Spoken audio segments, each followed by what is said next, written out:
Hello and welcome to the latest episode of Must Play. I'm Mark Cinematino. Sitting beside me, as they always are, Julian Price. How are you? I'm a bit annoyed that I didn't wear like a Star Wars shirt or something. Yeah, that's lame. I just come straight from work. I feel like doing the Jerry Seinfeld bit about like why bother wearing that nice shirt when you only see half a centimetre of the collar beneath the jumper.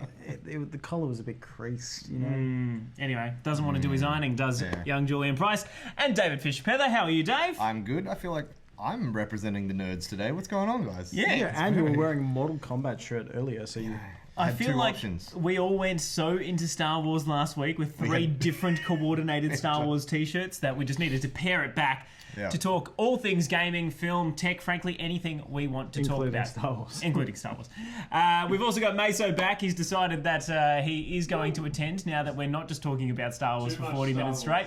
And we also want to hear from you. What do you think the big news items were of the week? We want you to chime in and let us know if you are excited for anything that's coming out before the end of the year. We love to start with a game announcement, and we got that from Valve this week with the announcement of Half-Life Alyx. Now, it's not Half-Life 3. No, it is not Half-Life 3. No, it's not. But in terms of getting a new game in the Half-Life franchise, I mean, given its status just within video gaming as a whole, this is huge, and I haven't ever played a Half-Life, so I will be getting onto those before this game comes out. I'm sure Steam has them on sale right now. Although apparently they're really cheap. You could probably run it on you. For people like me, can you just explain, first of all, why is there such a big deal? Why is Half-Life a big deal? You know what? It's been so long, I've actually forgotten why it's such a big deal, but I played it a lot as a kid, and I just remember it being terrifying, and the story was fantastic. But the biggest thing that stood out to me was the physics of it. It felt like you really had weight in the world. Half-Life 2 especially, they had this whole gravity gun thing where you could bring objects towards you with this gun and just launch them, enemies included eventually. I just feel like it's been so long. It's the Half-Life sequel that we've been waiting for is like the Great White Buffalo. It's like this legend of the wilderness that we're never going to see. Everyone keeps talking about, what would be like a cool thing you'd like to see this year in gaming news? It's always Half-Life. Got to say, this looks great. Like, it is next gen Half-Life. It looks amazing. Well, we should say, while you touch on that there's a big asterisk next to this game in that it is a VR game. It's purely a VR game, and it's only going to be available on Steam and on PC. So we'll talk about what that means for everyone who's bought PlayStation VR. But what do you think about having a game that's this size? We've heard 12 to 15 hours reported on IGN, purely in VR. Is that just a barrier? If they want to boost VR sales with the whole Steam VR kit, this is a way to do it. Half-Life is definitely the game to do it with. I'm like, I need to get VR. Like, how else am I going to play this game without it? So, I've got the PlayStation VR, and I loved it when it first came out, but there hasn't really been like the game that has come out. Resident Evil 7 or whatever it was, when they did the VR version of that was cool, but it still was a little bit like, I don't know. Whereas this looks polished. This looks pretty. Going back to the physics that I was talking about that was so cool in Half-Life 2, this looks like even just the way that you move things out of the way. On the shelf? Yeah. Like Mesa, can we play it again? Yeah, there's this one moment where you're rummaging through a shelf and you're picking up like 2 bullets. You're finding stuff behind, and you even see there's a bit where she grabs a wall. It's right at the start here. She comes up here and grabs a wall. I don't know if that's like a cutscene, but if you can do that sort of stuff, and have that sort of weight. I can imagine that'd be pretty heavy cutscene. But this is what I'm starting to look for in VR games. I feel like you want to really be in the world, and if there is going to be a game that will do it physics-wise, it will be a Half-Life game. That is my hope as well. And what you mentioned just there is what caught my eye. I mean, we've seen so many VR games try to go for this hyper interactivity, like, and they've always been almost like tech demos where pick up everything that you want, and like, you can throw that from behind a cash register, or you can be like a surgeon and cut everything up. But to actually have it, I think this style of game is the only way you can really pull it off. Totally. in a manner that works for VR, because a lot of the physics boundaries, there it is, where you see them pushing that away to get ammo. But we have to say, we don't know how much of that is actual gameplay.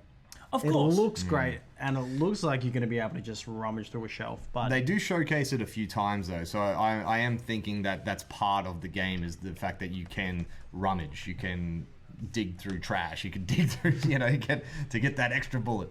The head crabs? Terrifying. Oh. Yeah. Look, to be honest, this... I with the exception of a game that we're going to talk about momentarily, this is probably the first game that I've thought, you know what, it's probably time to invest in VR. Because I wasn't sold on PlayStation VR. I just thought, I'll wait for a big, heavy-hitting title from one of their core franchises, and it's never come. It still hasn't come. I'm so surprised how low it's just like disappeared, right? Because when it came out, and I still remember that first time I put on the PSVR, because it was the first proper VR I'd ever done. I was just playing some stupid soccer game where you headbutt balls, and I was. Can imagine. No, I can imagine just you and a lounge with this VR headset going like doing this, yeah. But just being able to look around everywhere was cool enough. But once you get over that initial because even there was a Batman VR, and the menu screen of that had you standing on top of a building looking out over Gotham, and I just remember being like, "Wow, man, this is so cool!" You're like reaching for something to grab onto behind you. Yeah. But besides that, there hasn't. Yeah, you don't really feel. With the exception of Resident Evil 7, which I don't know if anyone has tried that on PlayStation VR, but if you want to be scared, it's terrifying. I had already finished the game, went back to play it at my mate's house, and I couldn't get through the first room. Man, even though I knew what was coming up, it is all completely immersive. The other thing that makes me want to invest, especially in an Oculus, is the Vader Immortal game series, which looks amazing. But is Oculus the Steam one? Is that the Valve? Because isn't that HTC? Oculus is Facebook. Yes, which we will get onto right now, because in terms of the VR space, there was a really big announcement during the week that Facebook bought the company that has designed Beat Saber. So if you're not familiar with what Beat Saber is, Mesa will get up a bit of video for you now. It is basically Guitar Hero with lightsabers.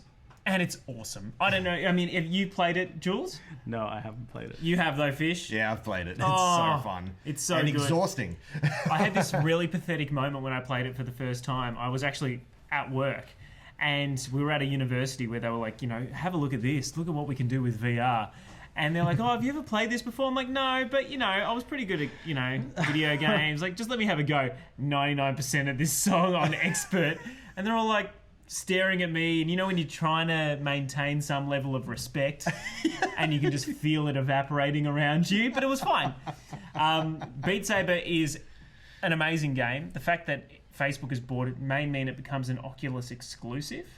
Possibly, which I don't know how that works, because how does the Oculus... Well, they're obtaining the studio, but the studio gets to stay independent. Yeah. So they'll probably still be able to release their new games. I don't know any of their other games off the top of my head other than Beat Saber. Yep. You can definitely look that up, but I don't know. I'm curious to know what happens, because we haven't seen really Facebook and Steam do a whole lot of exclusives before. I know Steam has its own little niche with indie developers, which I feel like Nintendo's muscled into a lot recently, but I really am surprised and just curious to know what it means now that a studio has been bought by Facebook.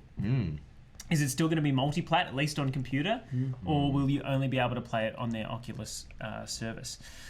Let us know what you think in the comments. Speaking of, Matt Cockrell is kicking us off today on Facebook, saying he's obviously been watching The Mandalorian. He's currently rewatching the episodes 3 times now. We'll talk about The Mandalorian in a bit. Episode 3 was the best one by far. So good. It gets better and better as it goes. I think the first one, I thought, still trying to find its feet, but the world was there, and I was impressed with the new character and where they took it, because everyone agrees that it's gone in a direction they probably weren't expecting.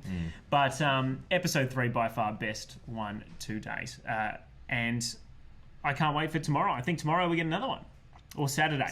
It'd be. Maybe tomorrow night. I feel like every episode has a great moment. Like there's the What do they call that rhino thing? I was going to say Rhyhorn, but that's a yeah, Pokemon. It's certainly not Rhyhorn. When they need to get the egg from the hairy rhino. Yeah, like that was an epic scene. And then the droid and the bounty hunter droid in the first episode, but the whole like finale in that episode 3 was just like. I just got to say, like they knew how to tug at the heartstrings with that episode straight away. Mm-hmm. And I think it was a stroke of genius having a female director for that specific episode. And it was such a strong episode as well. Deborah Chow, who directed that episode, she's going to be directing the Obi-Wan series. Is she? So it kind of gives you an idea of what she can put together. Yeah. Wow. You just know that it's such a small thing, but when he reached for his controller to like leave the planet and leave it behind, and it was just missing that one bit that Baby Yoda has touched. Who we're not allowed to call Baby Yoda, by the way. He's the kid in some way, shape, or form. Yeah, he's not technically Baby Yoda. Or the child. The child. Yeah. Apologies. Well, because he's one of that species, right? We don't really know much about that species. You know what? We don't know anything about that species, and if it is like a Yoda reincarnate, who knows? He might got to be a clone. He might rise from the ashes. A clone. Seriously, what were they doing with his DNA? Who? Well, I mean, he can't be the only one. Well, like, there's a whole galaxy out there. I presume it was his. Maybe it was his midi-chlorians. When were they taking something from him? The Empire in that little back room when he's just like, we got what you need, and you can see like the heat vision. Oh, you're talking about the Baby Yoda thing. I thought you were talking about regular Yoda, like in an episode 5. No. I don't remember that. Anyway. I don't remember that. Star Wars. We'll get back to Star Wars. Down that Star Wars. In fact, we might actually just make a quick mention of it while we're sort of talking about Star Wars. Mace, so I think this is item 4, just that image. We got a couple of trailers for Star Wars, a couple of teasers just to get everyone hyped up this week. TV spots and a whole scene on Good Morning America. Which I was disappointed that I watched because I just want to keep as much of it under wraps as possible, but I feel like I'm watching everything. Yeah, it's really hard to because I absolutely am. Even today we were watching a trailer and you're like, I haven't seen this one. You watched it 3 times. I like to analyse. Anyway. I watched a trailer compilation today. This is the one shot which people are getting excited about because it supposedly shows the Knights of Ren. Which we still know nothing about. Yes. I mean, they were promised and hinted at in Episode 7, The Force Awakens. Clearly they're here in some capacity. I would really hate if they literally amount to one scene where Rey just kills them all. Absolutely. There's been such a build-up for it, but they did it with Captain Phasma, so... Yeah. Well, and Snoke. Snoke. In a recent interview with J.J. Abrams, he was saying that they could have explored the Knights of Ren in the other films, but they were taken out. But what does that mean? Well, taken out of Episode 8? He says when they're used, they've got to be used for a reason. There was no reason to use them. Yes, to give Finn and Rose's, instead of going to that gambling planet, they could have had to rescue him from the Knights of Ren, and then we could have at least had a bit of Knights of Ren action in the background. Well, JJ's also said there's going to be no scenes with the Knights of Ren just sitting around in the tea room having a cup of tea. It's going to be... No one was expecting that. I know. So he's just... What is he trying to say? I'm just saying what he said. How low is he setting the bar? That he's like, look, we're doing everyone a favour. We're not going to have them having a tea party, all right? That's what you wanted, but we're not going to do that. Here we go. He says that they will remain masked throughout the Rise of Skywalker. So we're not going to see who the Knights of Ren are. They're just the Knights of Ren. Oh, well, that... So we just need to know that they were old Jedi, like Padawans. I don't want a face. Types, I don't need to learn who these 7... Because how many of them are there? There's like 6 or 7. Go back to that image. Let's count them. Let's count them, team. 4 in that one. No, one is obscured. So 5. I reckon it could be more. Maybe. Are they Force sensitive? Well, that's what I'm assuming, that they were other Jedi. Yeah, that's what I always thought. He revolted against Luke. That was what I picked up from that very vague flashback. So is the theory that they are the other fallen Jedi that kind of left with Kylo? That was my theory. Maybe they're all Skywalkers, and that's the rise of Skywalker. They're all Kylo clones. It's an army of Kylos. I don't know what to think, but Rebecca Jade has chimed in and let us know that hairy rhino we were trying to find the name of before is called a Mudhorn. Thank you very much. And Kelly also wants to say hi. Hi, Kelly. Hey. Now, during the week, and this happened, by the way, like right after our show last week, it would have been great if we had been able to discuss this when it first popped up on the internet, but Elon Musk's last public performance was not up to scratch. I think a lot of us can say that his reveal of the Cybertruck, which is basically the use. Hey Jeff, that Tesla is doing 100% renewable energy, came out on stage and it looked like a Lego brick. I think Mace's got a bit of vision of it. Here it is, thanks to The Guardian. It was supposed to be bulletproof. It was sledgehammer proof, and they rolled out one of its designers. Well, they rolled out one of its designers who thought, oh yeah, I will lightly throw a metal ball at its window to prove how, and it's shattered straight away. I love his. He's just like, well, yeah. Elon's like, there you go. You probably threw a bit too hard. They brush it off and they're like, all right, let's try it with the back window because clearly the sledgehammer has damaged the front window. It's already been. And then it breaks again. Like within the space of 10 seconds, they fail not once but twice. It's become That's such a little throw too. It's so nothing. I gotta say, it doesn't shatter the window. No. But despite this little incident, the funniest bit about it is that Elon Musk then had to do the rest of his presentation, which was like another 40 minutes or half an hour, with his faulty truck behind him, which is he doesn't look impressed, does he? No, which is not the PR he wants. Well, despite that little stuff up, they've already received over 250,000 pre-orders for the truck. Yeah, and I actually, when we watched it at work, I predicted, I said, guaranteed that thing will get a lot of sales. Because it is so out of left field, it is so different that people will be like, I want it almost like a fashion item. I'm pretty sure a police force, maybe in the Middle East, is Dubai police put up a little thing on their, I think it was on their Twitter, pretty much saying that they're going to take on the Cybertruck and then why not? I don't know how legitimate that was, but that is bloody awesome. It is. I actually think the design is really striking. Again, I'm not saying it's a good design. How good are the it stands the mock-ups? Yeah, the mock-ups of like Halo, Warthog. Yeah, the best one is definitely the Homer Simpson one where he created that car. You know, the one where he created the car with like the bubbles and stuff, and everyone hates it. Yeah. It's gone back to that. They've just got it when he's drawn it on the board, but it's the Cybertruck. I've also seen people putting up photos of Lara Croft in the 90s. Yeah. Next to the truck. The polygon. Matt agrees, though. The Cybertruck is growing on him. Jasper says he's just got to keep on trucking. And Darcy, you are gone. I don't know if it's me or the show. Oh, we're gone. Well, I'm assuring you that we will come back, Darcy. At least we hope so. We're still here. I'm watching. So anyway, it's you.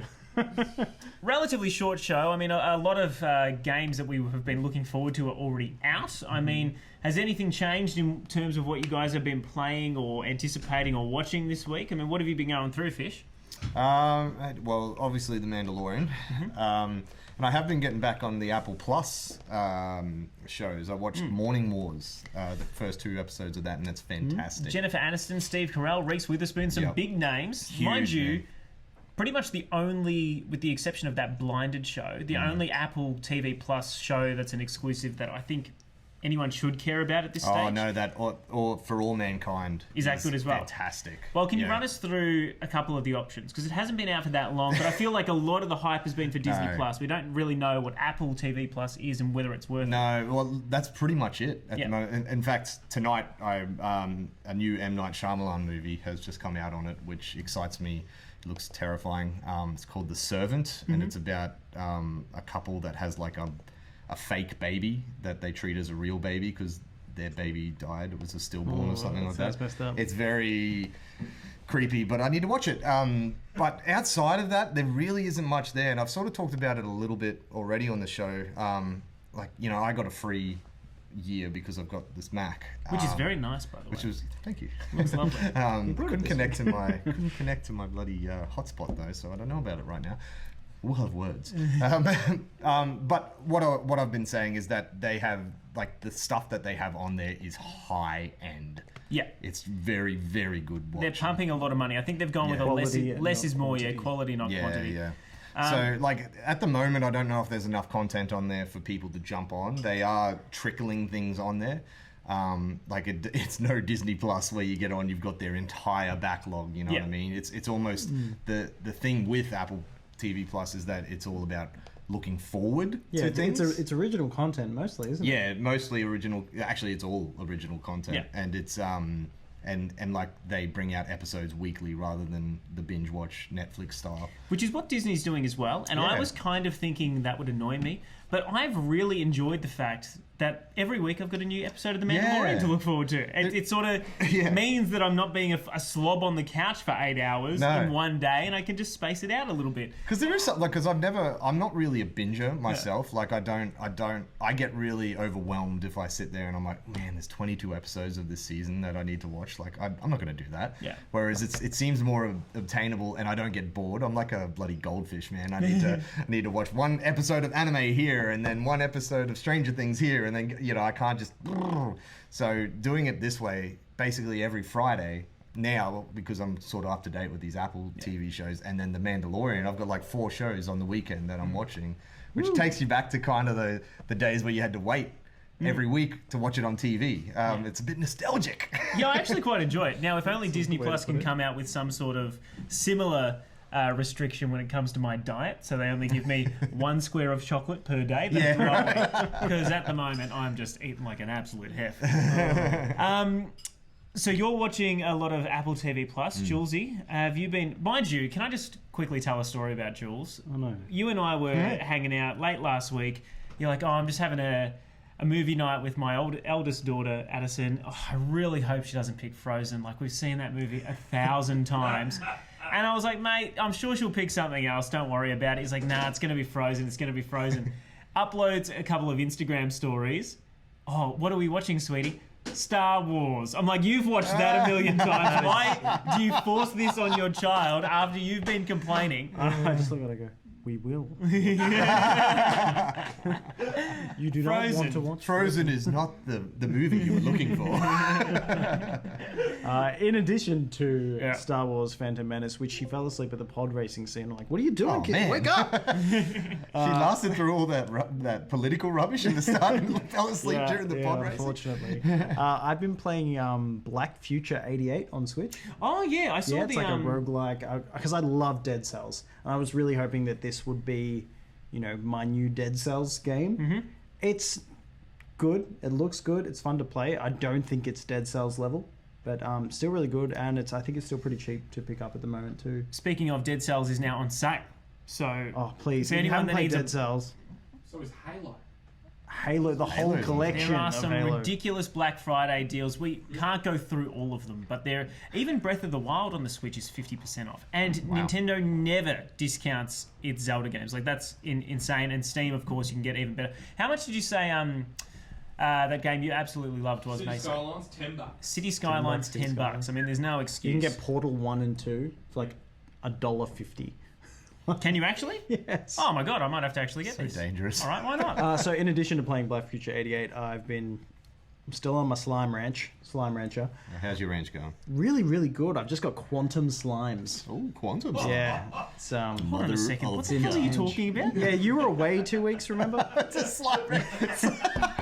You don't know about my Slime Ranch. What is this slime ranch? And Final Space Season 2 has just come out on Netflix. I don't know if you guys watched the first season of Final Space. Loved it. Oh, the cartoons. Yeah, so O'Brien one. Season 2's out now. Could get on. And Darcy and I have just finished watching The Good Place. Oh, yeah. Yeah, it was the finale, a mid-season finale of that. But that is such a great show. If you just want something easy to watch, 25-minute episodes.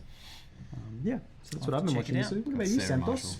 Well, with the exception of that third Mandalorian episode, which I absolutely loved, and a couple of other little movies and stuff, I've been watching that Imagineering story still on Disney Plus too, and I love that. But we've also still been going back through Frasier. Like, I love Frasier, but Priscilla has never seen it, and so educating. As a big fan, she had watched a couple of episodes without me and got hooked. And I said, "You've got to go back to the start. You can't do this incorrectly. You've got to learn to love the characters. You've got to grow with the man." Absolutely. And so I think we're up to like season 4 now. It's been like 2 weeks. So mind you, I'm not watching every episode. She is blasting through these things. I'm sort of on my Switch playing Luigi's Mansion while she's watching. But it is a timeless show. And even though we've been talking a lot about this sort of streaming wars, like who's going to come out on top, I thought that Stan would be one of the ones to falter early because we know that Amazon and Apple TV Plus aren't going anywhere because they're backed by big business behind it. Yeah. We know that Netflix is the most popular one, so it's going to be okay. Yeah. And Stan was sort of that one in between. But mind you, if you go on there in terms of old school TV shows, if you like Seinfeld, Friends, The Office, Will and Grace on there, Frasier, The In-Betweeners, it's all on Stan. And there's still so much there for kids as well. Yeah. It's a really solid platform, man. Like people rag on it. Like their originals may not be as strong as what Netflix has, but even though there is some good stuff, they're really Australian when it comes to their originals. which is good. That's what great. Like we need a platform like that to thrive. So more of us can get jobs. But it's please, we do not want to be unemployed. Yeah, but there really is a solid. Like I love their movie selection. I feel Netflix has a pretty good selection, whereas Stan has a really solid, especially like old school action stuff. Man, you can get so much on there. Like it's a good Friday night on Stan. Yeah. We call James Cameron to get True Lies on yet. Oh yeah, is that not on any streaming? It's not on any streaming. I actually just rewatched that on DVD the other day. It's a fantastic movie. Now, before we wrap up the show, we got a couple more comments. Your lovely partner says it's bed or Star Wars. That's how you obviously ride. She's like, he goes, Dad, can we watch a movie? I'm like, you can watch Star Wars or we can go to bed. I like that dad voice too. I wouldn't mess with This that. is how you force your child into liking the same things that you do. And then she's like, yeah, I'll watch Star Wars. I'm like, great. Becky's all up for Frasier as well as The Good Place. Stan is great for trashy 90s rom. It is. Stan's also got that Ned Kelly show coming. Oh yeah, that looks good. That looks awesome, actually. What is that? The real Ned Kelly story or something like that? Yeah. Okay. So it's just him being a criminal and we're actually like, we shouldn't actually make him a hero. Yeah. I'm always confused about that because when you're going through school, it's just like, oh, he was this outlaw, he was awesome, and so hold on a second. If that guy was living right now, we would be plastering his face on our news service every single night, being like, somebody take this man down. Yeah. He's killing cops. He's killing all the cops. They were corrupt back then. Were they? They aren't now, right? All right. Meso, just quickly. Don't talk about that to the Casey Council. Amazon's streaming service has True Lies on it. Does it? No, it's the one I don't have. The only one you don't have. Well, better get Amazon now. No, the good thing about Amazon is if you sign up to Amazon Prime and you're buying a lot of things on Amazon, it comes with the streaming service on top of the free delivery subscription. Yeah. So you're essentially paying $7 a month for free delivery. So I've got to also start shopping. Yeah. So you got to spend a lot more money. More money's going to get watch spent. a lot more movies. No, I actually don't know the point of that because I was on Amazon today trying to take advantage of some deals in my lunch break, and I bought nothing that was on sale, which was really disappointing. Well, that's great for you. But it qualified for free postage anyway, so I don't understand what the point is. Oh, only some items will qualify for postage. Yeah, it's really diluted. Anyway, Amazon isn't quite in this country yet, though. Yeah, they're getting there. Does it? Seriously, I bought stuff on Amazon one night, came the next day. Really? Yeah. Yeah. Oh, mate, if that happens, I'm going to be over the moon. I finally bought, because I went to buy a new SD card for my Switch, and the 200 gigabyte one was like $58, and the 400 gigabyte one was like $80. I'm like, but are you going to wait for that JB sale? Yeah, no, I didn't wait. Like, you sent me the catalogue and I was like, I need to buy it now. This morning. You know what? The thing is, if I had actually waited till tomorrow, which is legitimately Black Friday, I feel like there's going to be so many great deals on. But I was just like, I can't be bothered. I'm not going to go. You're already in that zone. You're already there. Anyway, doesn't matter. Doesn't matter. That is pretty much our show for the week, unless anyone else wants to bring something up in the comments. Thank you again for joining us. As always, we really do appreciate your time. Of course, next week, we're going to have to start our Game of the Year discussion, boys. Yeah, it's getting to that time We're of going year. to crack December, which means we'll take a look back at all the best games of 2019. If you have any early nominations, please let us know in the comments or at mustplay.net.au. We're also on Facebook, Instagram, and Twitter? Yeah, no, we don't like Snapchat. I was trying to remember which one we don't do. It's Snapchat. Those damn kids. Damn, we don't need Snapchat or TikTok. Even though I love wasting time on TikTok, I'm not on there with any sort of content myself. So, please let us know what your nominees are. Any early indications? I mean, just off the top of your head, what has stuck with you so far this year? It's going to be hard. Do I want to? Well, like Jedi's up there. It's fresh. It's do fresh I wanna, in the mind. Are we going to give away stuff, or are we going to hold? I mean, you can just flag one game. Yeah, Jedi's definitely up there for me. Well, yeah, that's a given. It's. I'm trying to even think about what games I played this year. Yeah, it's been a We're gonna have it's to a have slow to year. have It's a quite a tough think. one. A Plague of Innocence is A lot came out. Oh, yeah, Plague you Tale, like that. Plague's Tale, Innocent. Yeah, that was a great. I still haven't played March that. was a busy month. I remember. March was big with like Kingdom Hearts. Early. Anthem, was it? The early Anthem.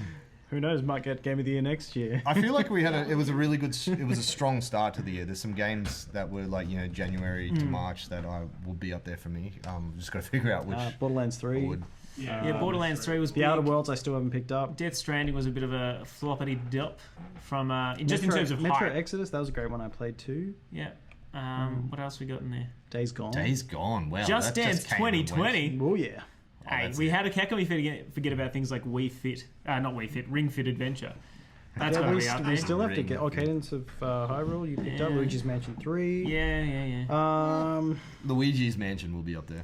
Luigi's Team Mansion Sonic would Racing. win if honestly there was a category for best animation. Like if you have not played this game, I've never seen a character as well animated as this in a video game before. Fantastic. Like I don't know why they got Universal Studios to start making this Mario movie. Just give it to Next Level Games and let them do an hour and a half Death of what they Stranding, did. of course.